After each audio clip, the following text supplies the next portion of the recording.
Alright mga idol, magandang hapon. Bali meron na ulit tayong bagong gawa, yung pangalawa natin sa Saranggola. So kita ko sa inyo mga idol, ito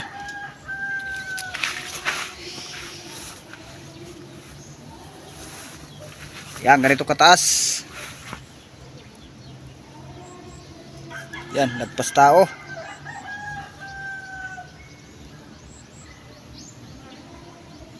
Yan.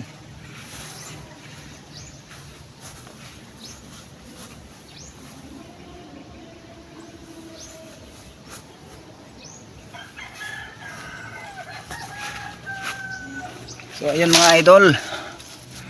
Yan yung patindig pa lang, tingnan mo naman oh. Yung patindig malaki. Yan, at saka yung pakpak niya malaki. So malaking saranggola to mga idol. Nasa 206 cm. So mahigit siyang 6 feet. At yan ang ating hubog ng pakpak. Pantay mga idol. Yan o, pantay o. Tingnan nyo mabuti. Pantay na pantay yan mga idol. Yan. Parehong pakpak mga idol. Oy. Pantay na pantay yan mga idol. Parehas na pakpak. Yan. Ganito ako humubog mga idol ng saranggola. Yan o. Diba pantay na pantay o. Yan, parehas ang ating hubog. At ito naman siya kalaki. Yan.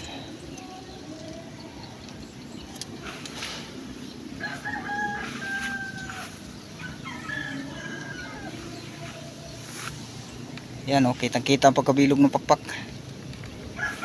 Yan.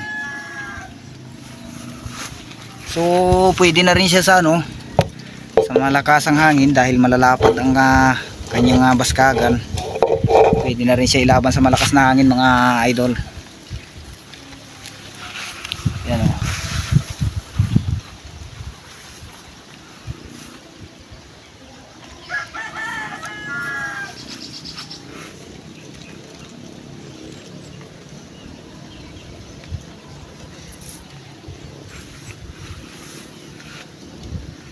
Yan.